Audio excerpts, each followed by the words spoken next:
ప్రపంచంలో డబ్బును వెక్కిరించే ఒకే ఒక విషయం మనిషి అనారోగ్యం. ఎంత డబ్బున్నా అనారోగ్యాన్ని ఆరోగ్యంగా మార్చలేం. కొంతవరకు రిపేర్ చేయగలం అంతే. వరల్డ్ టాప్ 10 రిచెస్ట్ పీపుల్ అని అదని ఇదని వాళ్ళు ఇలా సంపాదించారని అలా సంపాదించారని రాస్తారు కదా. అలాగే ప్రపంచంలో ఇప్పటి వరకు ఒక్క టాబ్లెట్ కూడా వాడకుండా 100 సంవత్సరాలకు పైగా జీవించి ఉన్న వాళ్ళ లిస్టు, వాళ్ళ ఆరోగ్యానికి గల కారణాలు, వాళ్ళ గురించి టాప్ 10, టాప్ 20, టాప్ 100 అని కూడా రాస్తే జనాలకి వెల్త్ మీద కన్నా హెల్త్ మీద కాన్సన్ట్రేషన్ పెరుగుతుంది.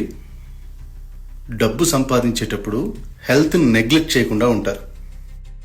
ఆరోగ్యం మహాభాగ్యం అన్నారు కదా, భాగ్యం కన్నా మహాభాగ్యం చాలా పెద్దది. సో వెల్దియెస్ట్ పీపుల్కి ఇచ్చిన ఇంపార్టెన్స్ కన్నా 100 టైమ్స్ హెల్దియెస్ట్ పీపుల్కి ఇంపార్టెన్స్ ఇవ్వాలి. వాళ్ళ గురించి జనాలకి తెలియాలి.